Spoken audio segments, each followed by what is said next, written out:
Welcome to the Economic Times Digital Payments Forum. Partnered with MasterCard, this initiative looks at how digitization and innovation will open the payments industry to new opportunities and push the country's financial inclusion drive. Thank you for joining us. Please extend a warm welcome to our eminent panel.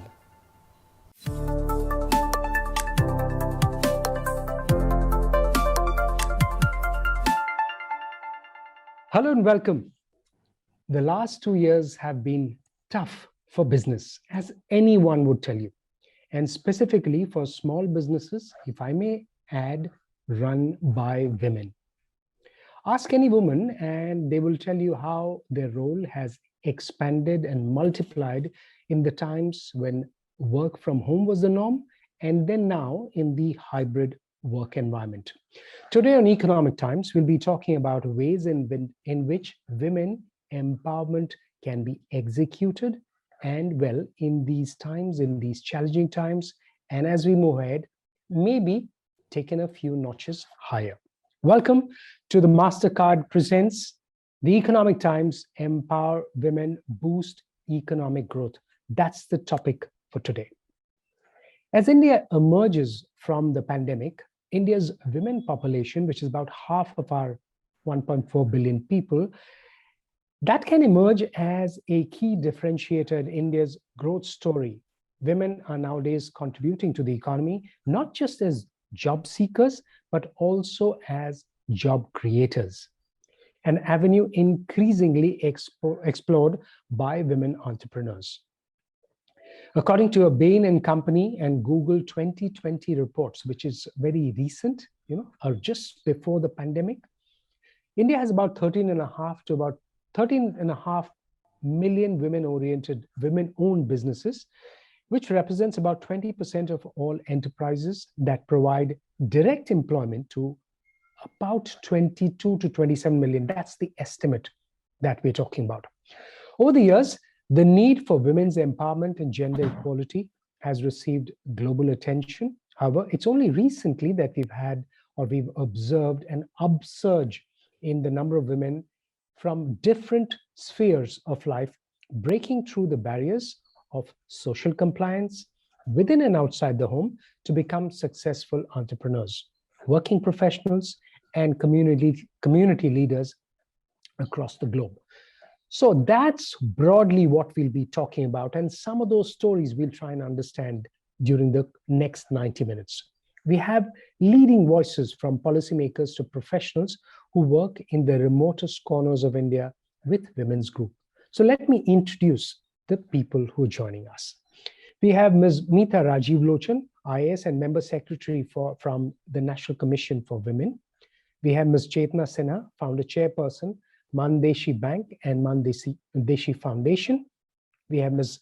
Maya Vengurlekar, Chief Operating Officer and Senior Director, Marketing and Communications at CRISIL Foundation. We have Dr. Lakshmi Nigam, Dean and Professor, School of Media and Cultural Studies at Tata Institute of Social Sciences, or TISS as we often call it.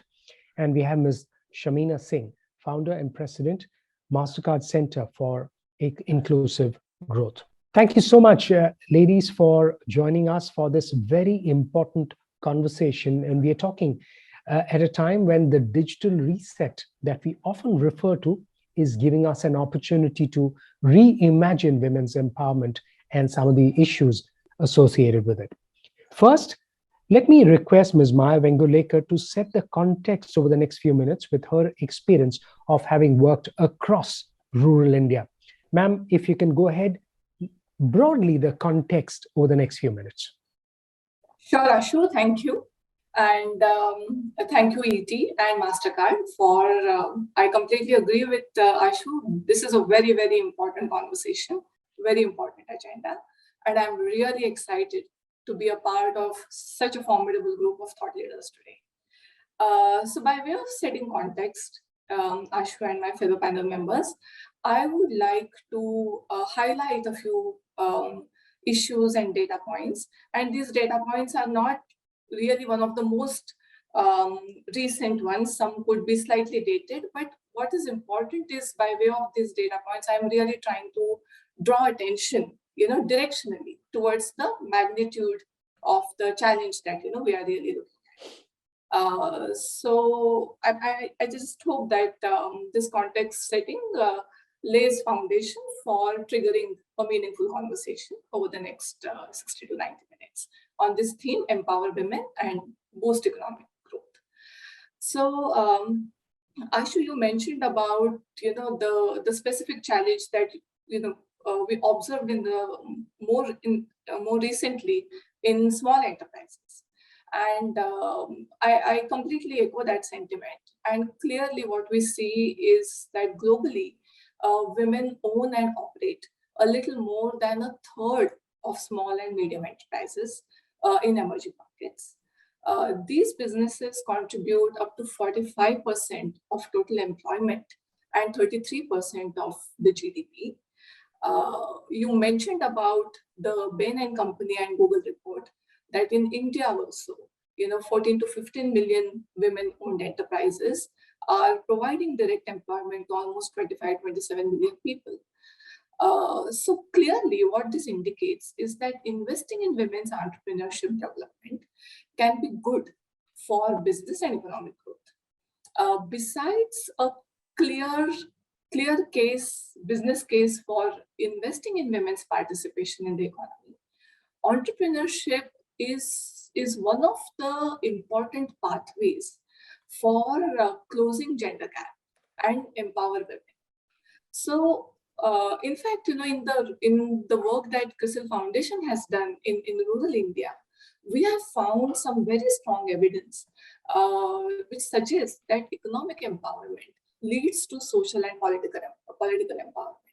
So the cadre of micro entrepreneurs that we created in rural Assam, several of those women decided to contest panchayat elections in 2019, and this was completely at their own count. We did not really encourage them. That was not the intended direction in which we wanted to take, but they did it on their own, and several of them actually won the elections, and now they have a seat at the Gram Panchayat. Some of them are sarpanches. And clearly what gave them this confidence was the whole economic empowerment and the social status that they gained because of the kind of work that they started doing. So there is very clear evidence that exists and points to that. So while all of this is true, women do face several barriers in going and operating enterprises. And while some of these barriers are external barriers, some of them are well-documented barriers like access to capital, access to technology and markets, some cultural social issues such as safety and security of women, etc., and skill gaps, education gaps. There are also very important but less talked about internal barriers. And I would like to talk about both these, in a very brief manner. So let me address the first one, which is access to capital, which is the most commonly cited challenge. So access to finance, access to capital is a key barrier which we have often seen coming in the way of women entrepreneurs, and this barrier exists from both supply side as well as from demand side. So on the supply side, I think the financial inclusion or exclusion dimension to an extent has got addressed with the advent of PMJDY. PMJDY coming into force post 2014. But what it is not fully addressing is the challenge on the credit side. So lack of access to credit among women and procedural requirements such as collateral and credit scores can limit access to finance. I mean, that's what, and Chetna ma'am would definitely allude to that. In between, we had done one joint project with Chetna ma'am where CRISIL, using our own expertise at developing frameworks for credit scoring, we had done a pilot project for Chetna ma'am where we could use surrogate data to really assign credit scores for the borrower profile that Mandeshi Bank, Mahila Bank has. On the demand side, I feel that weak financial literacy is a challenge. And similarly, inadequate accounting and financial management skills do alienate women from accessing formal financial services.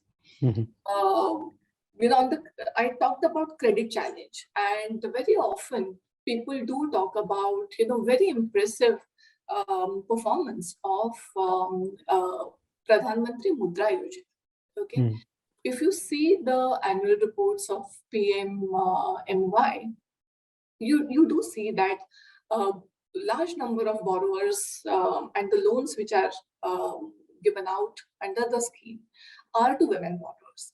However, if you do a very simple math of the loan amount and the number of borrowers, you see that the average ticket size is somewhere about 25,000 to 27,000.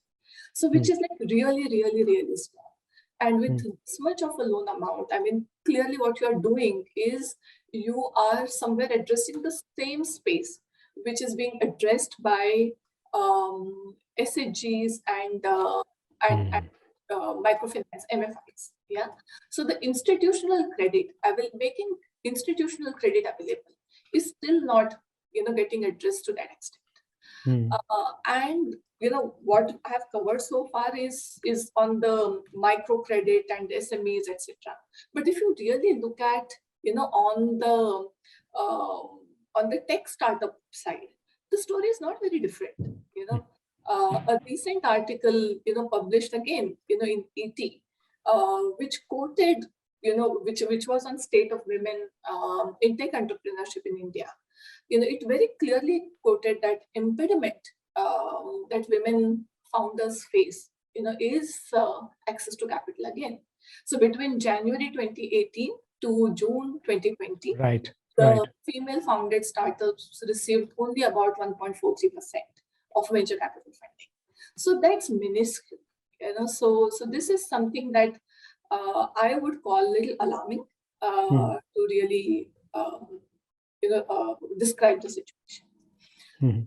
Coming to number 2 most important impediment or hurdle, which is access to technology, information and communication technology mainly, and access to markets.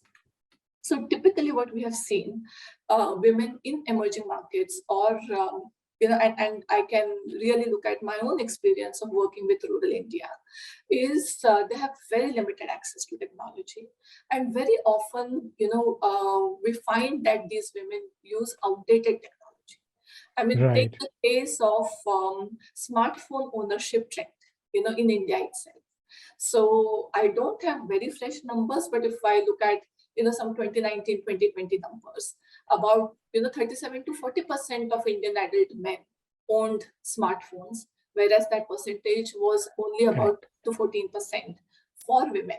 If you come to rural India, this ratio gets further skewed. Of course, post-COVID, things would have changed dramatically because even the primary school needed every household to have a smartphone. So perhaps, things have changed on this count. But it is important for us to really understand that even if there is access to smartphone, for what reasons really the smartphone is being used for, and which age group is using internet data through that device. I think that's it's again quite insightful, those patterns if you study those. Similarly, we have seen market is always a challenge. Okay, market is challenged from both ends. One is being able to sell what they produce has been a challenge. Similarly, understanding what the market really needs, the designs, finishes, products, etc. So we often see that a lot of times women end up producing something which they are good at, but they are slightly away or disconnected from what currently is in demand. So oftentimes you find that the products do not find readily available market. So that's a challenge, and that needs to be addressed with a lot of focused initiatives. We do have platforms like eMahila Heart and Womania, etc. I'm not too sure to what extent have they really been able to succeed in addressing this particular. So that's another area which. So can I request? We'll come to to a little bit more that I'm sure you want to add. Let's go across to and get a policy voice and ask Ms. Rajiv Lochan about it. We will do that, Ashu. I just want to mention one last quick point, and which is about the internal barriers that I was talking about. So while these are external barriers, internal barriers I have seen and I have observed it from my own example as well as rural and urban examples, that fear of failure, lack of low self-esteem, low risk appetite, and lack of confidence in leading and managing people, discomfort with conflict and confrontation are internal barriers which really stop women from even taking that first step. Okay, so you need a very different intervention, to address some of these internal barriers. So with this, we can go over to the rest of the panelists. I'm really looking forward to a very exciting conversation. So very interesting. How do we address those internal ones? But the larger picture, ultimately, that first needs to be set right, and we constantly need to improve upon that. Ms. Rajiv Lochan, these are very challenging times that we're talking about, and as we were discussing, great opportunity for a big push to women's empowerment, given the way things are opening up. Smartphone was just one reference that Ms. Vengolekar mentioned there. So how is the NCW looking at this opportunity to help women pass the hump that COVID has seen? If you can give us a big picture across the country. Yeah, thank you. Ashutoshji, you had said that women can emerge as a key differentiator in economic growth. I would like to qualify that and to say that women have already emerged as key differentiators. There are major social changes that have happened in India. And one of the biggest markers of that social change is that for the first time since 1947, we have more women than in India. That is what the NFHS 5 data tells us last year. And I think that's a big, big change. We see the impact all around us. So women are increasingly asserting themselves in public life in all dimensions. So we talk about women in leadership positions. I would like to share that as against a mandated reservation of 33% for women in Panchayati Raj institutions, that Sarpanches, Zilla Parishad heads and Block Samiti, the actual figures are 45%. So that's much more than what is mandated. So women are comfortable in these roles. And coming to the issue of women in MSMEs, I think we need to once again note the numbers are very, very significant. 1 out of 5 MSMEs, that's about 12 to 13 million women lead those enterprises. And let's look at the granular data in more detail. So when you look at manufacturing, you find that nearly 1 out of 2 manufacturing MSMEs is led by women. So I think those are very significant numbers. And to my mind, they indicate that women are very comfortable with technology and in leadership roles. The glitch that I would like to point out over here is that we need to improve access to their information when we look at the total output of women-led enterprises in India. So this comes to about, for 12 to 13 million enterprises, this would be about $200 billion. Now let's cut across a little to the United States of America. And actually the numbers of women-led businesses over there is very similar. It's 12 million. Except that the difference is that those 12 million women in the United States, they generate an annual output of $2 trillion. So that's like 65% of India's GDP. That's a difference of 10 times. So I think that is what is significant. We need to see about how we can improve their productivity. We need to see how we can improve access to information technology. And over here in the last 2 years, ever since COVID began, the NCW reached out and established collaboration with several institutions of higher learning like the IIMs. We teamed up with the Indian Institute of Management in Bangalore, and we reached out with a program, Do Your Venture, to women entrepreneurs. And we were very, very doubtful about the kind of response we would get. We were pleasantly surprised by the very large numbers of women who responded. And while many of them said that COVID had been very hard for them and had a substantial impact on their livelihoods, they were all very eager to learn, number one.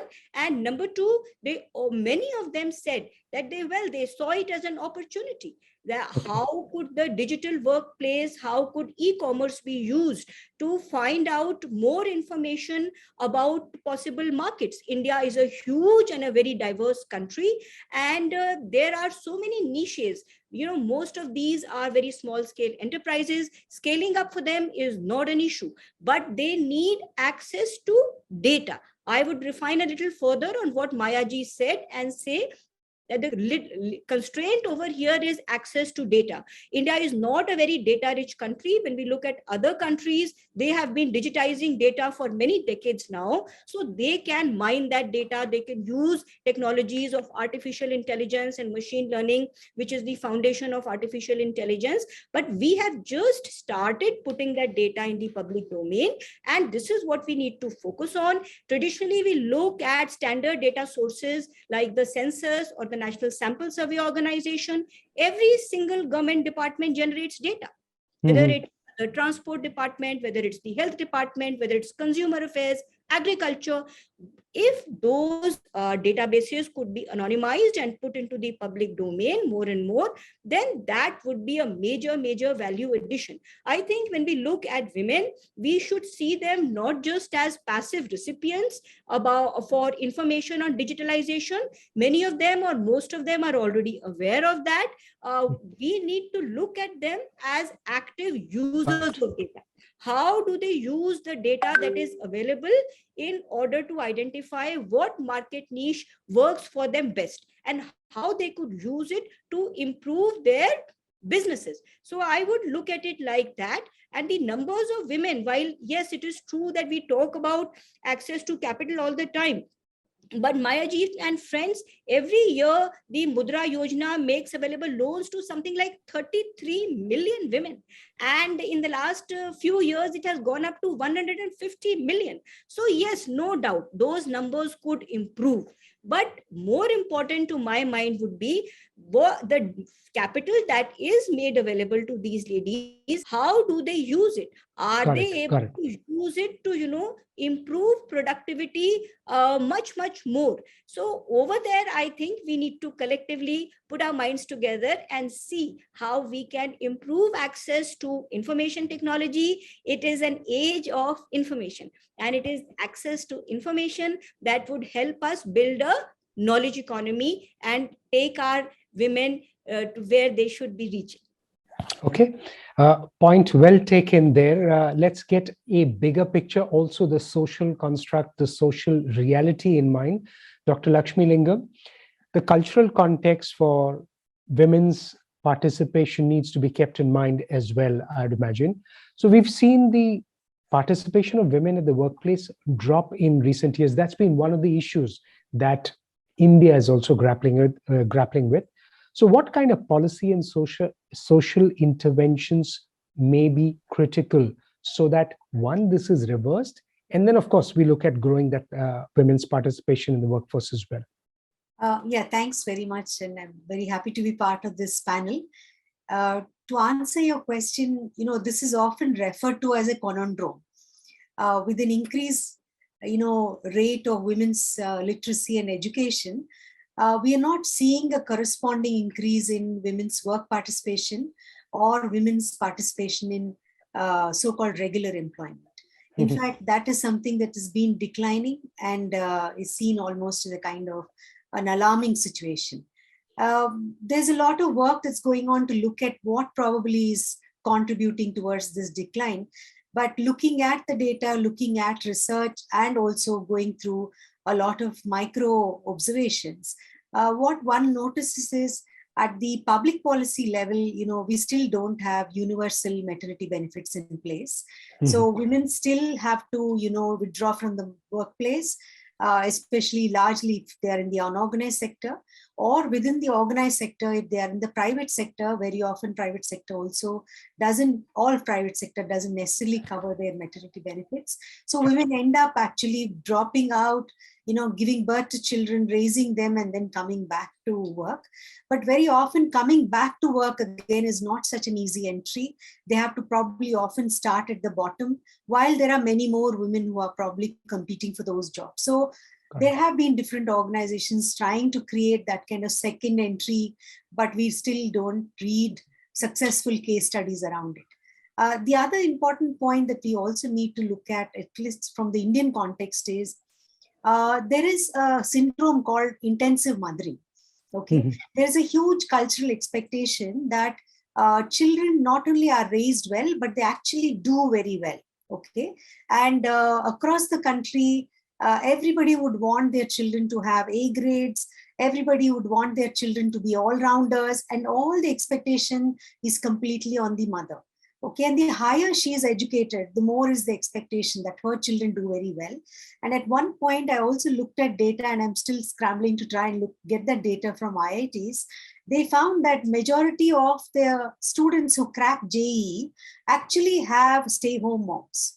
Okay, so you do have a syndrome of educated moms overscheduling their children so that they are successful. And that seems to be the blueprint of the Indian family system, where women are actually told, don't worry, don't take the risk of going out every day and taking the trouble.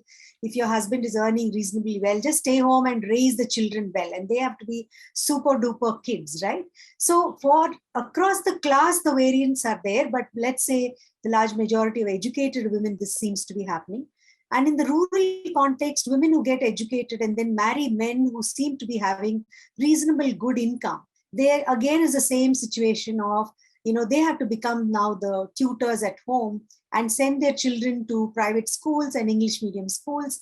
So largely, I think, and we have some micro studies to back us up, that it is the middle class and the upper middle class kind of aspirations that families have that is actually driving women to be at home and focus on children rather than their careers. So unless we have some big thought process as to how do we shift this burden from women to the family, and how do we shift this burden from the family to the state, governments need to put in place maternity benefits across the board, have creche facilities which are very well run. We today don't have a creche policy. I know we earlier worked with the National Commission for Women to come up with a creche policy, but between the WCD and the NCW, this never happened. So we need a robust creche policy. We need urban planning to take into considerations women's work requirements. A lot of that is not in place. So across various classes, the requirements are different to be in the marketplace, and that's not being seen. Much of our planning is being done with an understanding of a neutral citizen who is a male. We need to change that. Okay. Quickly respond, Ashutosh ji, to something that Dr. Lingam said. Yeah.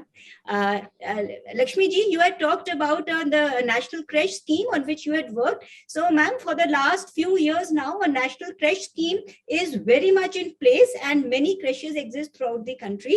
Of course, the scale could be much more, number one. And number two, it's very important to convince businesses that this is a very important investment. You see, just recently, an association of childcare providers had come to us for assistance on this count, and they said that while they have been working with corporates across the country, many of them see it as a cost. Why should I set up a creche in my premises? So the scheme is there, funding is there, it's a proper scheme of WCD, but we need to have a much greater participation by private businesses in this. This is what I would like to see. Okay, intent is needed before the action happens. I guess that's what companies need to come up with. Okay, let's move on and move ahead and get Ms. Chetna Sinha involved in the conversation. Ma'am, your work and the women's group that you work across in various parts of India, what does your experience say? And we'd like to hear from you the impact of COVID and the resilience shown by the women and these women and how their success stories as well. Yeah, thank you, Ashu. And so the first thing, before I answer to your question, I just wanted to talk about share some things which always bother you, right? One is like, of course, it was done in 2018. World Economic Forum did a study on a gender gap, and the study showed that it will take 135 years to close the gender gap. Bloomberg did the study at the same time. It said it will take 200 years to close the gender gap. Now, when I see these studies, and as Mr. Ashu, you mentioned that, what are the rural voices saying about it? And I shared with our women that, what do you think these studies are saying? It will take 135 years to close the gender gap. It will take 200 years to close the gender gap. You know what our women said? They said, we are not ready to wait for so long. No way. And their aspirations are really, really very high. But before even I talk about those aspirations, let me also show you, these are like global studies, right? But even at policy level, ma'am said it, which is right, that mudra loans, you see the numbers, sheer number of the amount being lent to women. It's huge. 60% of the mudra loan has gone to women. That's huge. $30 billion industries microcredit in India, which is lent to women. It's huge. Then why are we bothered about these numbers? The one big issue I feel is that we need to crack, and Maya has been talking about it, Dr. Lingam, that is that, yes, we succeeded in microcredit. Mudra went to more than 60% of the women borrower, but the question is, have these microcredit loans have graduated to micro enterprise loan? The question is that. It may be not the same women, but what ma'am said about the MSMEs. So the question is, I feel, is that how many MSMEs are being added to this $30 billion industry of microcredit? I think these are. And again, I'm coming to the voices of the rural women who are talking that we don't want to wait for so many years. Now, what do they say? I'll pose some questions. Sure. I am a first-time borrower. I own business. I'm a first-time borrower. I don't have any credit rating, right? I don't have any credit rating, which bankers want to give the loan. Then where do I go? I go to Mudra. I work with CRISIL and create a credit score for those women. We do digital banking to get the trajectory of these women of doing business, right? These are the proofs they collect. And how do I do? And I would say that, as Mr. Ashu, you mentioned, that in post-COVID, how can I create credit rating to score? How can I create digital trajectory of my women entrepreneurs? Smartphone. Every woman have a smartphone, and she does the digital transaction. And here I come with a story of Rupali Shinde, who is doing a business of making the musical instrument, leather business, employs 6 more women in her business. She takes a loan, repay it. If she takes a loan from Mandeshi Bank also, repay it, her credit rating is there. But say that she takes a loan from money lender. Yeah. Right? Because she cannot wait for rating. She cannot wait for papers. She cannot wait for collaterals. She has to go ahead. So she would set up the business, get all these things in place. And how do we get that whole ecosystem, credit rating? We do pilots with CRISIL, but we set, and how do these women employ other 5 women? We do partnership with MasterCard to set up a chambers of commerce for such women. And when our women say, like Rupali Shinde, we don't want to wait for 135 years, I would like to say that if we really want to bridge that gap, the bank like Mandeshi Bank or MasterCard, we come together. We do digital banking. I want to share with you, Mr. Ashu, that Rupali Shinde, she's doing a leather business, but she's a trained digital head of the digital bank. Didis of what Mandeshi has. They move around on two-wheelers, go to village, teach all other women how to do digital transaction. They not only teach by lecturing, but we have buses which has ATMs, which has these iPads. They do digital transaction, practice these digital transaction, and then once they are confident, then the Mandeshi Bank makes sure that biggest part is trust. How do they get immediate SMS? Every day we do 20,000 digital transactions in the villages. How was it possible? We designed a special credit product to buy a smartphone for women.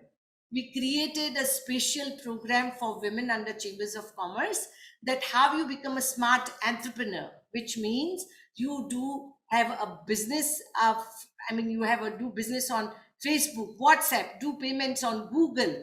Okay, that's all. These are all feathers to them, right? That you, and then in pandemic also, because men lose the job, they run the house. So I would just like to say that with all this ecosystem, our women says that we don't want to wait for so many years. We know how to create the solutions. Together we can create now. I always say, don't give poor solutions to poor people, right? Shamina, we have been talking about it so much. But now with smartphone, our women are talking about the smart solutions. So with this, I would say that on a demand side, there's so much of aspirations. But on the supply side, I see both on the private sector also, and even the policymakers also. That on supply side, we have to be much more innovative, and we can, create these various opportunities for our women that they can become a first-time borrower also with easily by owning the micro enterprise. Because as we take a proud of being a $30 billion industry for micro credit, maybe within 5 years we take pride of having as ma'am said, $1 trillion industry for micro enterprise. And I would say here that this is where the new journey of women-owned businesses in India lies. And I would say that Rupali Shinde, who started training digital Didis, she got an award from BRICS Bank China, and she goes and give talks to Reserve Bank of India, how to do financial inclusion. Okay, so let me get Ms. Shamina Singh in here, because some of the learnings from the others. So let me give a big picture, Ms. Singh. In about 97, 98, India had about 18 million phones in the country. About 10 years later, when we had the wireless revolution, we had about 15 to 18 million wireless phone subscribers every month. Is that the kind of revolution that we can expect if some of the measures that we've heard from each of the women talk about, what we've heard, could that be brewing in India? Yes, is the short answer. And thank you again for including me on this distinguished panel. I've learned so much even in this conversation. But I think if I had to summarize what I've heard, but also how we've approached the conversation from the MasterCard Center for Inclusive Growth, I would sort of say it boils. And this is what the global research shows out of our center and what you've heard here. Get capital. And what that means is redefine credit, redefine collateral, meet women where they are. 2, go digital. What we know is before the pandemic, we were setting up systems and setting up partnerships to prepare for a global digital economy that works for everyone, everywhere. When the pandemic hit, we saw, unfortunately, in massive numbers, those that weren't prepared to go digital took a lot longer to recover and are still recovering. Those that went digital and had the propensity to continue digitally, we're seeing them grow by leaps and bounds. And the third thing is, I think for this audience in particular, is to gain gyan. You cannot do any of this work unless you provide and are participating in the training, and not only training from classroom settings, but actually training on usage, application training, as Chetna ji said, in terms of the buses, the training on the ground, so that we as women entrepreneurs understand the power that's in our collective hands, but then the power that's in our hand with our smartphone. So I think that this idea of get capital, go digital, and gain gyan seems to be the resonating themes of what it will take to unlock the productivity, the potential, the power of the women entrepreneurs of India. I happen to be here visiting some of our partners on the ground. So I had the enormous privilege to spend some time with Chetna in Pune recently. I also went to Lucknow to spend time with our Kirana shop owners who we've been working with there the other day. And what's really interesting to me is that the themes that we have seen, because we have such a global footprint in other markets, we're seeing here. But the interesting thing about these women is that they are understanding the power of their collective activity together. So let me give you an example. Chetna talked about one. I think we need to start renaming these schemes after the women that I've met. Let's talk about Kirti. Let's talk about Ranjana. Let's talk about Savita. These women who I've met, you have to see what they're doing to believe what they're doing. Kirti started a cafe. Once the people started moving back from the city into the markets, she decided they had city tastes. So she opened a cafe to respect their taste and to start creating and feeding a new market. Unfortunately, when the floods hit her market, she got hit 3 times by floods. 3 times her businesses were wiped out. 3 times she's recovered. And now she is thriving with the cafe business. Ranjana, she was incredible. She happens to come from a farming family. She grows haldi on her farm, but she was working in an office environment. One day, her colleague fell sick. The doctor said, drink haldi in warm water and you'll feel better. Ranjana saw the haldi the colleague was drinking and said, do not put that haldi in your system. Let me make you fresh haldi from my farm and you will get better immediately. Ranjana Spices, and she calls it Ranjana Enterprises. Ranjana Enterprises is now exporting to Switzerland. And this is coming out of the meeting that I met with her there. Savita, you can't imagine the sportswear that Savita is making with 10 sewing machines out of her own home. So one, she employs 10 people, by the way. So we're not talking about micro businesses here. We're actually talking about businesses who have a propensity to grow. These are the entrepreneurs that we're trying to target with our partnerships and our programs. I was looking at her clothing, and she said that she actually bought, she was investing in cloth because she had a contract to make school uniforms for the region. When COVID hit, the contract disappeared. Did she back down and say, no, I'm going to fold and my business is going to go under? Absolutely not. She happened to be stopped by the police officer because she kept on going from place to place to try to understand what the business opportunities were. The police officers finally got so tired of stopping her on the street, they finally said, what are you trying to do? What's happening? She told them the story, and the police officer said, well, could you make me a mask? 1 million masks later, she is now created the mask for the police force. The Mandeshi women were trained by the chemical college to create 4-ply masks. So the Mandeshi women took disaster and turned it into enormous opportunity. I think the question for us as people who are sitting on this call and sitting in extreme places to have really powerful impact is, what are we going to do to keep up and serve the women? I think that we oftentimes look at them as things, the people who aren't us. And the truth of the matter is they are us. So we should be trying to think about programs, products, private sector innovation that can complement public sector innovation in a way that feeds and enables the woman to reach her maximum potential in the way that she can meet her maximum potential. And so those are just a couple of things that I've heard in this conversation, but that I also wanted to add is that I do think there's an enormous role for private sector companies to play here. And indeed, MSMEs in their most basic form are private sector entities. So I'll stop there, but I think that what I've seen just in my visits here, but certainly over the last 10 years of doing this work at the MasterCard Center for Inclusive Growth, I think India has enormous untapped potential, but it's up to us to unlock the key. Okay, so that's a very interesting point that you mentioned. Yes, of course. I'll come to Ms. Vengulekar and then come to Meeta ma'am. Yes, ma'am, please.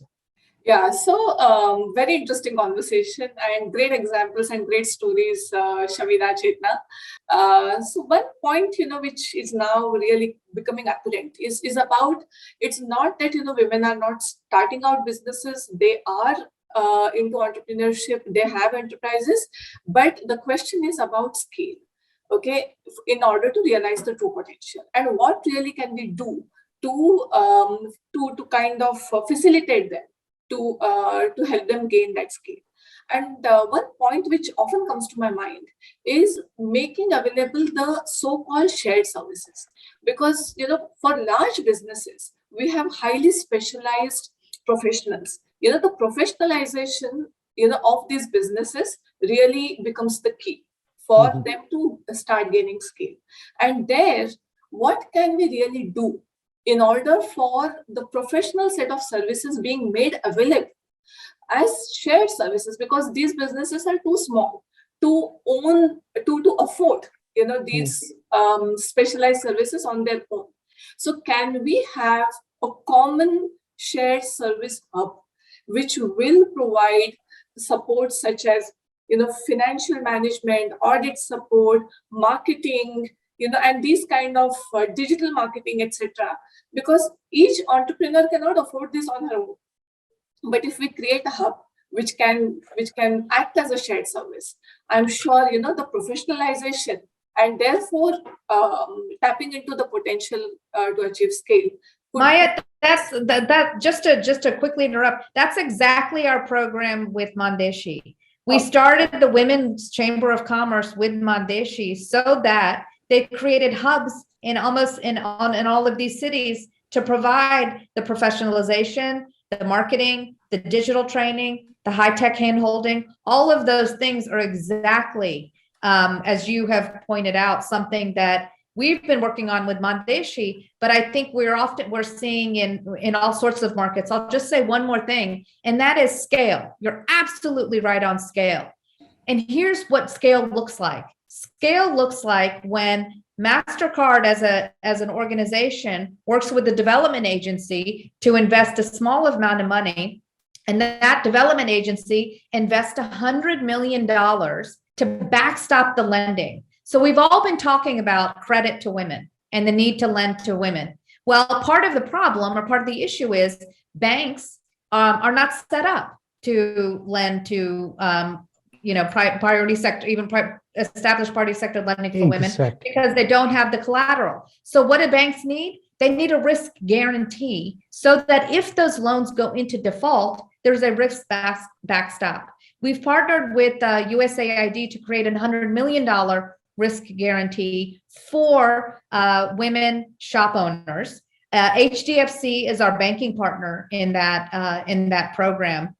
But we're making the moves and making the measures that are very practical and actionable. And I think that's the last thing I'll say here is that we have to start doing things that are real and that are very practical and can be used. And that should be the measure of our success. And we should operate to our strengths. So for ours, we have scale. But for others, they have the women, like Chetna has I think 750,000 women now, and she's well on her way to reaching 1 million women by the end of the year. So if that's not scale, I'm not exactly sure what is. Okay, Meeta ma'am, you wanted to come in. Yes, So please. the issue of scale is critical, and in response to that, the Ministry of MSME, that's the micro, small, and medium enterprises, has come up with a scheme called Udyog Sakhi, which is precisely meant for groups of women who set up clusters and apply for professional shared services. They set up a project and they apply for funding to the ministry. So those institutional mechanisms have been put in place, and we hope that they will fructify. One important point that I would like to flag is what Shamina ji said about the value of practical experience and why in combination with classroom learning that's so important. So now one program that we in the NCW began, I told you about the collaboration with the IIMs for the online training. We added to that a program of mentoring, for which we collaborated with a business organization, India SME Forum, which has about 80,000 businesses, and they offered pro bono to mentor some women for us. And currently that is ongoing. All those women who participated in that program, they expressed a great sense of empowerment, and they all said that much of what they had thought about or ideated in during the course, some of that they simply had to throw out the window and reimagine that idea. Now here's the question of scale. When we try to scale up a mentoring program, how do we access mentors? How do we build up a pool of mentors who are willing to give of their time? Time is money, and women who are in business, for them it would be a very, very costly investment to make. So is it possible to scale up this mentoring program? I am looking for ideas, and we would really be grateful for any inputs on this account. I hope Chetna, you'll jump in with. Yeah, I was just going to ask what's her happening. to step in. Yeah, because 1 million, that's quite a bit. That's huge. Yeah. So thanks, ma'am. This is the thing which you have really, really cracked, right? That where do we get a mentor from? And I've seen like we have two types of mentor, but before I come to that, I also want to also respond that what Maya was also saying, that Maya, scale, as Samina mentioned, is a huge, there are, and considering the population of this country, right, when we talk of the scale, we were really surprised that when we were providing access to capital to women through Mandeshi Bank, our women were ready for the scaling their business, and they were not even like, they said, we would, if I'm running a catering business and daily I'm making say 40 chapatis, right? She says, I want to make 4,000 chapati. How would I make it? And yesterday we were, myself and Shamina, we were at one of our hub. And so what Mandeshi did is that we found out, okay, which clearly shows that she wants to make 4,000 chapatis, or may want to make paper cup and paper plates in thousands and lakhs and millions. How would she make it? So what we did is that she needs machines, automation of her business, which also will bring standardization, quality control, everything, right? And from where do you procure these machines? Where will she get it? You know, in India, there are only two centers, Coimbatore, Rajkot, and in Maharashtra, Ichalkaranji. So we said, okay, we are partnering with these vendors who are selling machines. So we partner with vendors. Vendors bring the machines in the buses. We go village to village, show those machines. Mandeshi has the machines at the center also, so that they can practice, and because they're going to buy it, right? So they have to feel confident that yes, this is a machine, is not going to create a problem. It's not that she is not confident, but there are other infrastructure. Will it require 3-phase electricity? Will it work on single phase? Everything they want to make sure. When they use the machine and they see that, okay, scales, they can like produce tons of cups and paper cups and paper plates. Yesterday, they were talking, Shamina, with us like in tons, right? It was not 100 kg, quintal, they were talking in tons. How could they do that? So these are the machines, you bring the automation, standardization that happens. And regarding the mentoring now, again, I'm saying, actually what they were saying, which I shouldn't say, actually Shamina should say, that how would mentoring happen? There are so many women who are doing businesses and they have their YouTube channels. Wow. Right? So how does mentoring happen? And they say that it's not somebody very elite women who has done MBA in some Ivy League type in India, where she's doing a business and talking in English. She's like a Hindi, Marathi, whatever she's doing, and she's on YouTube channel. They identify. So we have a repository of these mentors who women easily identify. And what we were thinking and discussing yesterday, Shamina, what our women were asking about that app, right? I mean, how that even they have these ideas that how we can go on smartphone and get mentoring. So mentoring is a very key thing which you have said, saying, and we have more than 780 mentors who mentor, and these are like they go to the location of the women. They get, yeah. So I would just say that there are hundreds and thousands of mentors, and you have to pay them, and Obviously. they are ready to give their time. But it is automation. If you bring the scale, mentors are there. It's matter of considering them, their gyan, even if they are not MBAs, they are Deshi MBAs. Okay, so very interesting the point that you've mentioned, ma'am. We often talk of digital divide, but the YouTube channel makes me think that this is a digital multiplier, and in the regional language, in their own language. So could very well be a digital multiplier. Let me for a moment step back and look at some of the realities that exists in our country today. And I'd like to ask Dr. Lingam. Dr. Lakshmi, what are some of the broad shifts happening in women, in the issue around women's empowerment in India?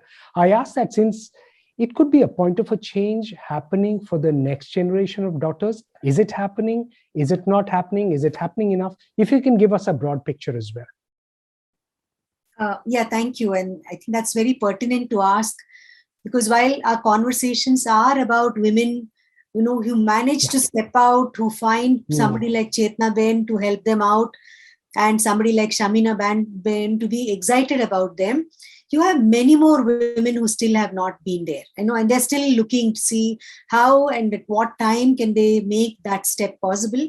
And also we know in a country like ours, while we talk about probably Maharashtra, Tamil Nadu, Kerala, and Telangana, we also have many parts of this country where you actually have cup panchayats that are telling women that they should not be using a mobile phone. And the entire community of young men are made into vigilantes, and they police women and they police girls from not using mobile phones. Okay. And while there are, NRLM programs happening in many states in North India, in fact, the NRLM program still has not matured to that level where it can counter caste and religious based, divisions and caste and religious based discrimination that women and girls are facing. So girls cannot wear jeans pant, cannot wear a t-shirt, cannot use a mobile phone, because there's concern that they are going to exercise their choices, they are going to reach out and get information, they are going to call a police or some SHG sister and seek help, maybe figure out what is the number to dial if they are facing violence. Therefore, that is being completely kept away from them.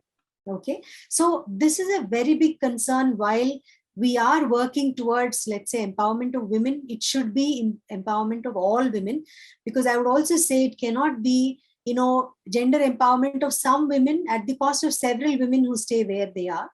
And in fact, I'm also doing some interesting research trying to look at what are the intergenerational changes that are actually happening. Because many of these women who actually do a lot of work and are very successful continue to do everything at home, continue to assuage the male privilege at home. Their sons never learn how to cook. Their sons would want to get dowry at marriage. Their daughters are given dowry at marriage. Maybe in some of the locations where, along with discussing economic empowerment, there's also discussion about, women's rights and about cultural social norm change that's happening. But I know it doesn't really happen across the board, because there's a lot of instrumentality to how we are getting women into the economic sphere and how we are pushing for their empowerment, which is seen largely as economic empowerment. And we also have a concern about, while women are getting empowered, where are the men? What kind of changes are men going through in order to be able to live with empowered women and also feel not threatened by empowered women? So if you look at most of the NFHS data across all the states where women are out in large numbers, women are doing a whole lot of things, those are also the states that are reporting very high levels of domestic violence and also very high levels of public violence, right? So this is a backlash that we are facing in this country. And that is, again, a very big, it's a syndrome, and NCW will vouch for me that during the pandemic, the other pandemic that was there, which was often referred to as the silent pandemic, was the violence against women, and child sex abuse, right? Because stay home and stay safe is not the same for everyone. For a lot of women, staying home is definitely not safe, and their men staying at home is just not safe, right? So what I'm saying is this, not to pull our rug from below our feet when we are very excited about what women are doing. All that I'm saying is, let's also have a radar across all other institutions in our society so that they understand what is gender equality and they understand what's women's empowerment, and not diminish it to merely economic empowerment. We need to have an all-round empowerment. So even if a woman is not part of an SHG, even if she's not saving, even if she's not going to be an entrepreneur, she should still have a position where she can exercise her rights and not face domestic violence, and also not be put down as a person who doesn't contribute to society. Because the fact that she's raising children, managing her home, she contributes towards what we call a social reproduction. Within the domain of the economy and definitions of productivity, all that women do is not being seen as productive contribution towards society, and we need to work towards definitely changing those definitions. But if we were to go even with mainstream definitions, I think we need to look at how do we peg the idea of empowerment within broader gender equality questions, where men are also central in terms of changing them and bringing about overall societal transformation. Okay, Meeta ma'am, you wanted to comment, yes, please. So Lakshmi ji, yes, no doubt, social and economic empowerment must go hand in hand. Ma'am, recent data shows that actually this is happening. If you look at the last NFHS round, that says that of all the women surveyed, 88% of them at all India level reported that they participate equally in major household decisions. And in fact, when you look at the breakup, the shift in the younger age women in the 18 to 25 age group, it is that which is most significant over here. And yes, definitely having money has a lot to do with it. So today 78% women reported that they have bank accounts that they themselves use. This has come up from being 15% in 2005. So 15% to 78% is, I think, a huge jump. And the figures reflect everywhere. In fact, that survey also says that 43% women in India today own land or in some house individually or jointly with their spouses.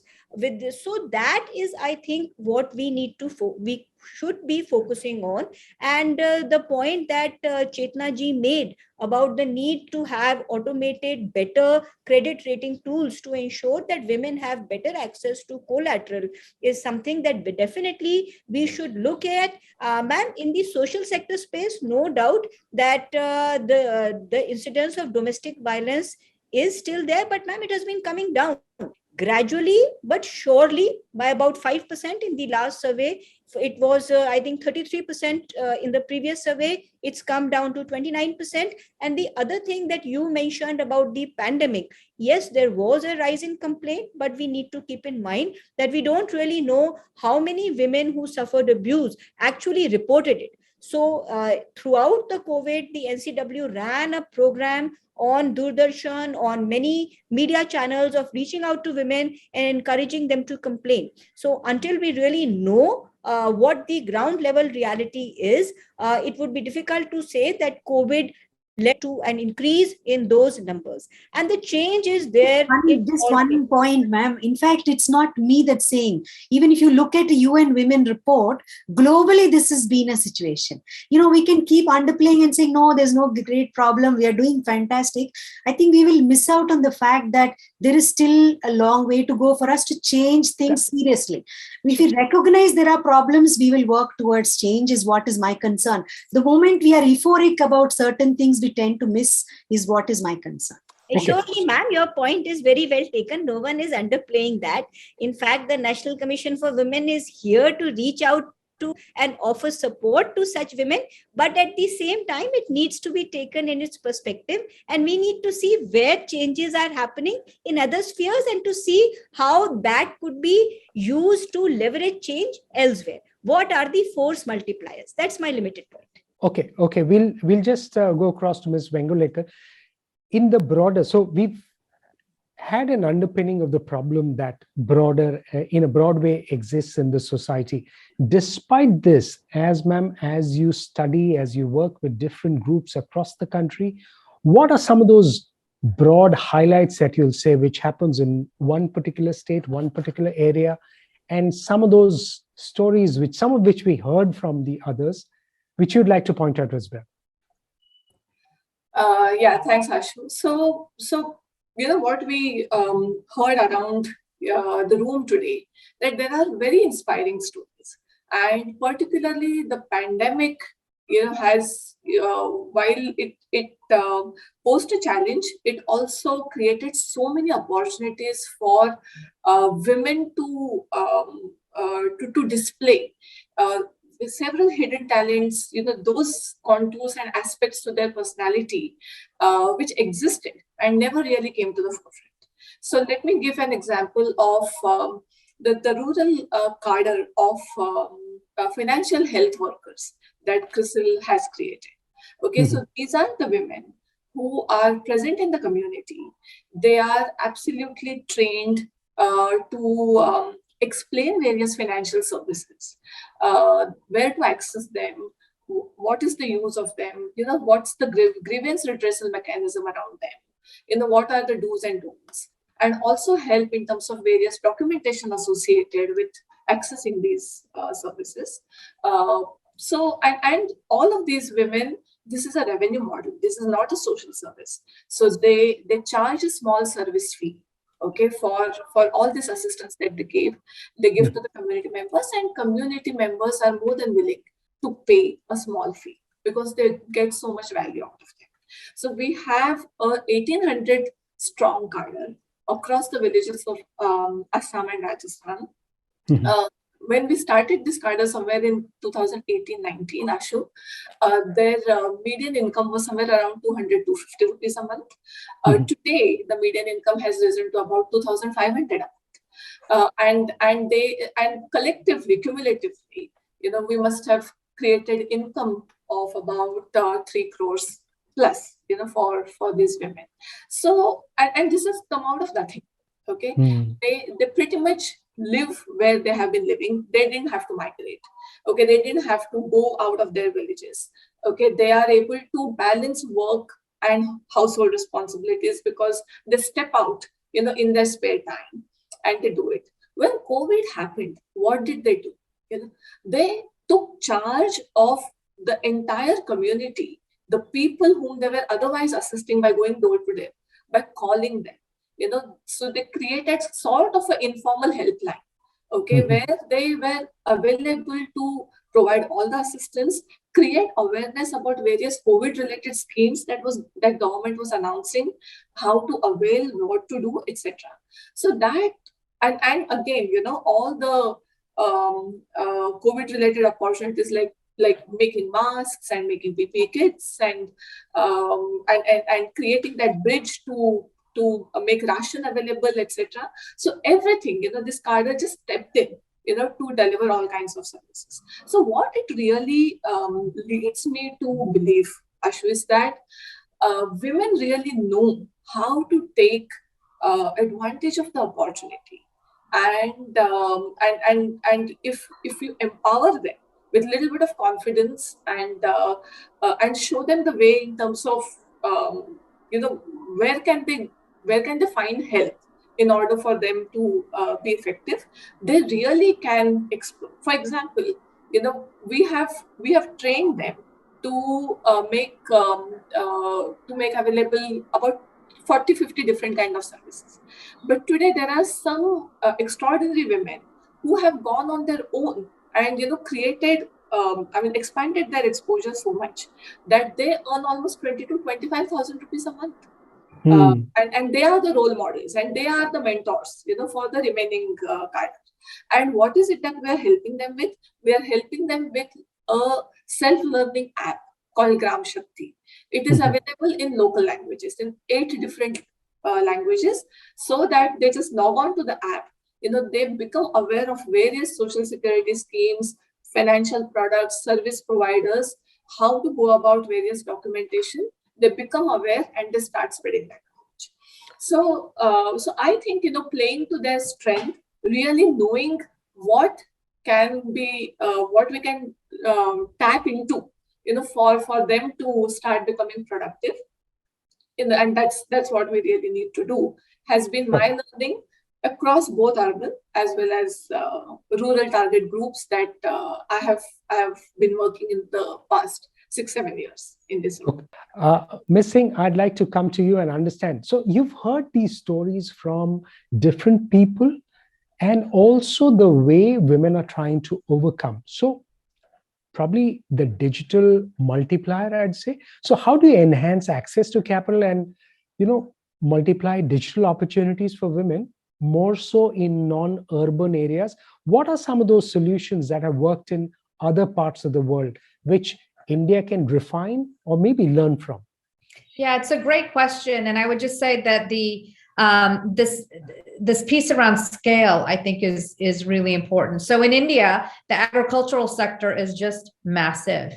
And so to the extent that we're also, as we even think about MSMEs, we're remembering that MSMEs might mean manufacturers, they might mean jewelry, it might mean a cafe, but it also means farming. And so I think there's an entire segment of the economy that we should be thinking about, that's really thinking about the agri entrepreneurs, if you can imagine. And so to some degree, the technology is still there, right? So you still need access from the supplier, from the small shareholder farmer to the market. And so are there technology products and services that we can be providing that allows farmers to send up their supply of, like in this case, the Haldi example that I talked about? Many times what we see is they send out requests for certain products to come to market. And for women to be successful at that, sometimes they can't leave their farm to bring it to market. So can we reconstruct the dynamics such that the market goes to the women to pick up the supply and bring it back to the market? We can make that. We know that we can make the digital conversation happen, but now we need to follow through with the physical conversation. And I say that because I think that there is this component that assumes that with all of the technology, you require high technology and AI and data for, and all of these things. But really what you require is low tech, high touch. You've got to remember to keep, what I have learned is that you have to remember that it doesn't take the fanciest solution or the biggest set of data or things like that. It requires a set of handholding and mentorship and friendship, but it also requires, it doesn't have to be the fanciest phone, on the market. It just has to be able to provide enough so that women can access the services they need. If I learned anything in Lucknow, and I even asked them, I said I was going to be on this panel, and I said, what would you like for me to share with people on this panel? And the women of Lucknow said, we want to make sure that we're not the only ones, that because we have been the beneficiary of training, we've been the beneficiary of access to services and of growing our businesses, we shouldn't be by ourselves. We want to make sure other women, our sisters-in-law, our aunts, our daughters are coming with us. Before, I think Dr. Lingam talked about the mother-daughter effect. I just want to point out one story. There was a mother and her daughter had the wedding bangles on, and they talked about the fact that they opened up 2 businesses, One started and run by the mother, and now one started and run by the daughter. The daughter's doing beauty supply. The mother is doing snacks and food supply. And so these mothers are bringing their daughters into the business, and it's pretty incredible to see. But that was the message that I heard from the Lucknow women. And it I also heard from the Mandeshi women. When I asked them, what was the one thing you want me to make sure that we bring to the conversation? They said, make sure we're not the only ones. Make sure that you're spreading the message of ingenuity, but of access and security to everyone. So I would just sort of definitely want to give Ms. Chetna a comment to tell us in very plain and simple terms what is required to unleash the power of women across India. If I may add, sorry to interrupt, before you answer that question, just a little addition to that.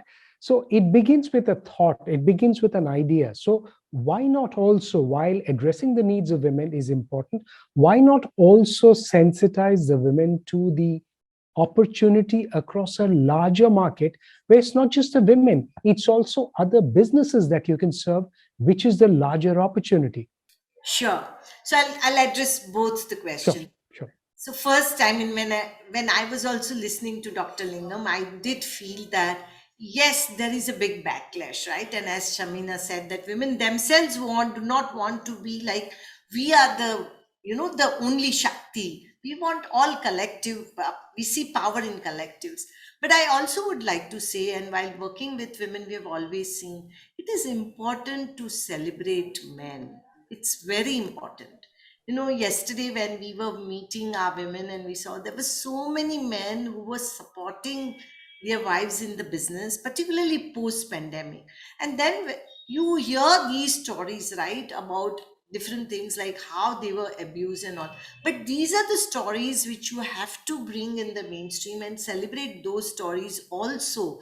And that how it was not that they took over the business, but it was they were great supporter with the humility.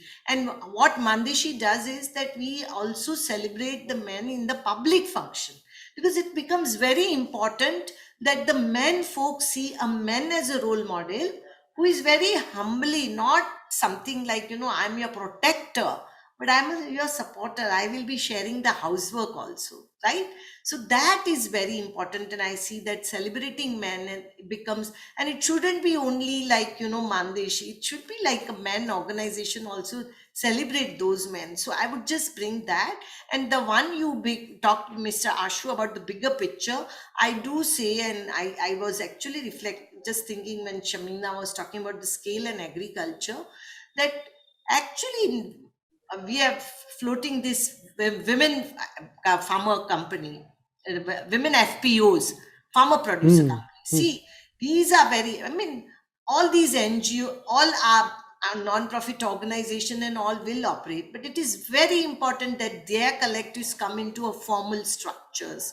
So they have, all these women entrepreneurs have a producer company, similar women farmer producer company, women FPOs. They should have their licenses, their Aadhars, as ma'am mentioned, so that not only individually I am in these structures, but even collectively I am in the structures. So as Mr. Ashu, you mentioned that, like, not women businesses with the general businesses, how can we bring that, right?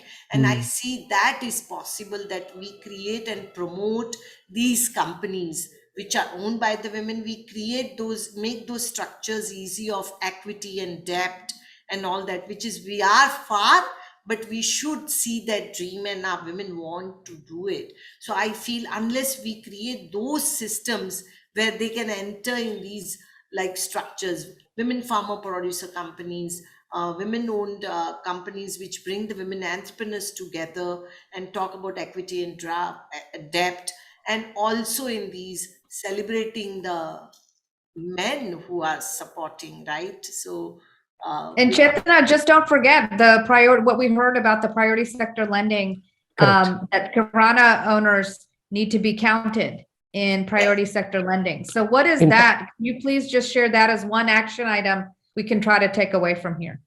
So the one thing, I mean, I always keep saying that there are all the street vendors of India, all the weekly market vendors, all these small kirana shop owners. These are women, these are men also. And but the regulator we are saying is that they are considered in a priority sector lending, all these people, even giving a cell phone loan should be considered in a priority sector lending, which is below 10,000, which will not be considered in NPAs also, because RBI has this, that if Correct. the loan is below 10,000 rupees, it will not, even if it gets default, it will not consider to be a NPA, non-performing asset. Why we are selling? Because it's a huge population. We want to do the inclusion. So these are the people where regulator, Reserve Bank of India, Department of Finance, that these are the sectors, these missing middle, as Shamina said, right? That these are the sectors who should be considered, that a super priority sector lending, that every bank should address these people. Individual lending, not, I'm talking about the joint liability group lending, because not microcredit, micro enterprise with their cash flows with no collateral, because guarantee funds are there. Don't talk about collaterals. So with no collateral should be considered. And very important point you've raised about priority sector lending. Meeta ma'am, as a policy maker, how can that change be effected today? Digital lending or digital detailing of individuals allows you to trace back any loans that is given to an individual. How can we change systems so that some of this is possible? Some of this, when I say, I mean not just very little or one or two small steps. Maybe we can look at more such options.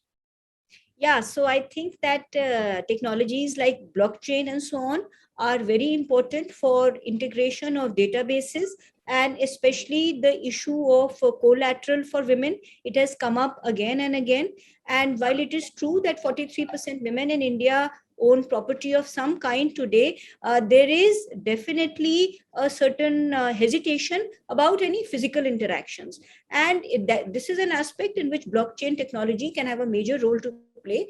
Some beginning has been made in Andhra Pradesh, and I think in some pilot projects in Haryana, because the very fact that there is a ledger in which there is no human intervention and it will automatically copy the transaction to all the parties, it brings a certain level of trust, which is, I think, very important for all kinds of digitalization. This is just a beginning. But yes, think of a world where women can simply sit at home. We saw in the pandemic how the work from home opportunity was loved by them. So if they could simply update their property records, they could be sure that no one can tamper with it or delete their name from there, then yes, the use of blockchain technology can make a huge difference to that. That's one point. The other point that I really wish to make is the importance of information sharing. I think when we talk about individuals, yes, we have so many stories of individual brilliance. We have so many great ladies on this panel today, and there's no dearth in India.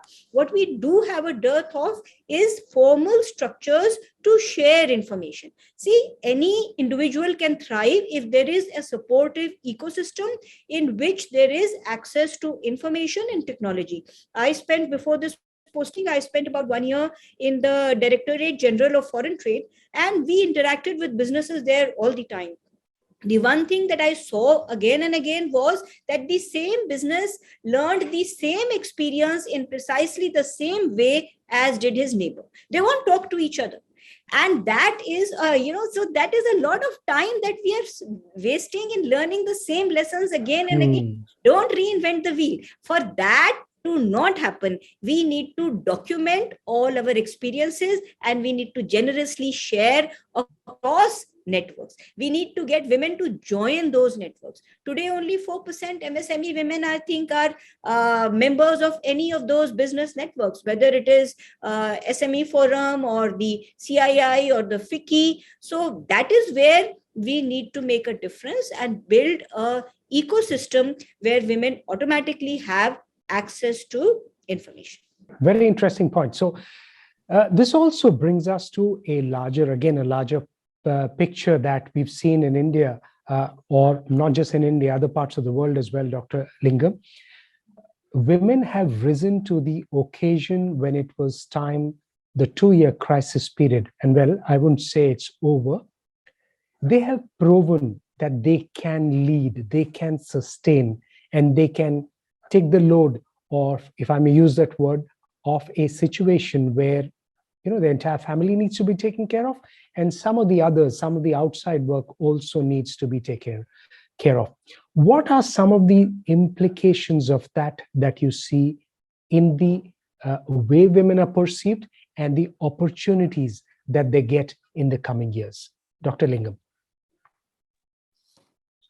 Definitely, there is a lot of demonstration, that women always make in whichever field they are, and they do show that for a lot of organizations, while probably, men keep moving for better opportunities, women always are found to be the ones who stay on if the organization has all the right policies for them in place, and the idea of commitment, and also having the commitment to the organization. All these are often found very high in the case of women. So I think from the side of women, they really show what they are capable of. And I think basically the future has to be one where it creates an enabling environment for women, where there is a huge policy framework that's extremely supportive, a social system that recognizes that women have rights, and women can make their choices without having to explain to people or also face any kind of backlash. And then through that, we actually create a future where both boys and girls recognize that, everyone has equal rights. And that is how we can work towards a future, by sowing all the right seeds at this point of time. Yeah, thank you. Okay. One last, Shamina, ma'am, I was just going to come to you about India's learnings, and that can be taken global as well, because you've seen so much of it in India. Yeah, I was just going to pick up on what Dr. Lingam was saying to say, I spoke earlier about the role, I think, of private sector companies in the digital evolution and the revolution for women across India. But I think it also, it proves the point that you also have to make sure that you are reflecting internally. So as she was speaking, I was just thinking about the company that I work for, MasterCard, in terms of aligning the incentives around our own women employees. And so as a matter of fact, for the first time, I think we're one of very few companies who've actually aligned our compensation to some of the social impact objectives that we have put forward. So as an example, my compensation and that of my colleagues is actually linked to gender equality targets that we have put into the system. They're aligned to environmental targets around carbon that we have put out there as a company. And they're also tied to our financial inclusion targets that we set as a company to bring 1 billion people into the formal economy, 50 million small businesses, 25 million of those women-owned or women-led. And so I think that to the extent that we also have to make sure that we are partnering with companies in India that are aligned with not only the values of the company and the country, but also align their incentives and put their practices into place. And I'll just end by saying that I think, we're in 215 countries and territories. And so our programmatic work spans the globe. And I think that when I started the conversation, when it comes to entrepreneurship and when it comes to small businesses, this notion of getting capital, going digital, and gaining gyan is universal. I think what is interesting about India that we're taking to the rest of the world is this resilience and the power of the collective. What we're bringing to India from the rest of the world, I think, is the acceleration of the technology and the acceleration of the digitization that we're seeing in other markets in such a way that puts the customer, the business, the woman at the center of the equation and works outward from there. So lots of cross-pollination, lots of cross-sector learning, But I hope that in the end, this also is about making sure that public sector access, private sector ingenuity, social sector norms, and of course, the research and the evidence base from our academic institutions all come together to create enormous opportunity for everyone. Well, thank you so much Ms. Singh, for those last words. And thank you so much, everyone, for being a part of this fantastic conversation. Ultimately, if we see the women around us, and not just, why just only the women? We see people around us happy, it'll make us all smile. That's what we live every day for. Thank you so much for being a part of this conversation.